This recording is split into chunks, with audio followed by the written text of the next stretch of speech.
दोस्तों स्वागत है पौराणिक कथा भगवान विष्णु जी और माता लक्ष्मी जी की। पार्ट 1 में आपने सुना था कि भगवान विष्णु और माता लक्ष्मी धरती पर आते हैं और माता लक्ष्मी एक बगीचे से एक सुंदर सा फूल तोड़कर विष्णु जी को देती हैं। पर भगवान विष्णु उन्हें याद दिलाते हैं कि उन्होंने एक प्रण लिया था धरती पे आने से पहले। माता लक्ष्मी भगवान विष्णु से माफी मांगती हैं, पर भगवान विष्णु कहते हैं कि जो आपने भूल की है उसका प्रायश्चित आपको करना पड़ेगा। तो माता लक्ष्मी उस बगीचे के मालिक के घर पे रहने के लिए जाती हैं 3 साल तक के लिए। अब आगे की कहानी के लिए चलिए स्टार्ट करते हैं। तब माँ लक्ष्मी ने कहा, मैं एक गरीब औरत हूँ, मेरी देखभाल करने वाला कोई नहीं है।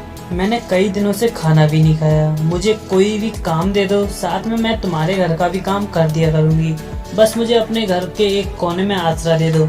माधव बहुत ही अच्छे दिल का मालिक था, उसे दया आ गई, लेकिन उसने कहा, बहन मैं तो बहुत ही गरीब हूँ, मेरी कमाई से मेरे घर का खर्च बहुत ही मुश्किल से चलता है, लेकिन अगर मेरी 3 की जगह 4 बेटियाँ होती तो मैंने गुजारा करना ही था। अगर तुम मेरी बेटी बनकर जैसा रूखा सूखा हम खाते हैं उसमें खुश रह सकती हो तो बेटी अंदर आ जाओ। माधव ने माँ लक्ष्मी को अपने झोपड़े में शरण दे दी और माँ लक्ष्मी 3 साल उस माधव के घर पर नौकरानी बनकर रही।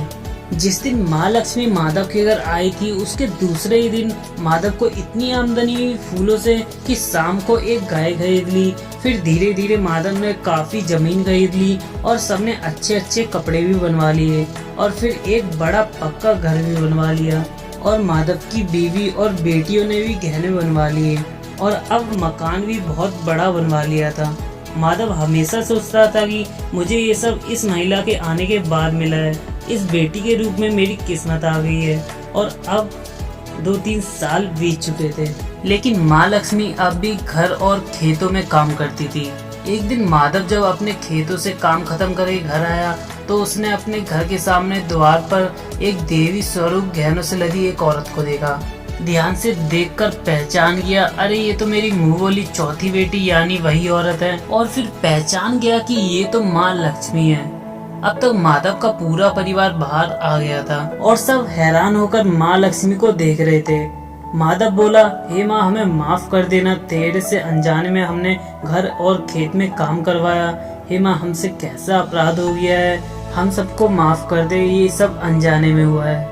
अब माँ लक्ष्मी मुस्कुराई और बोली, हे माधव तुम बहुत ही अच्छे और दयालु व्यक्ति हो, तुमने मुझे अपनी बेटी की तरह रखा, अपने परिवार के सदस्य की तरह। इसके बदले मैं तुम्हें वरदान देती हूँ, तुम्हारे पास कभी भी खुशियों और धन की कमी नहीं रहेगी, तुम्हें सारे सुख मिलेंगे जिसके तुम हकदार हो।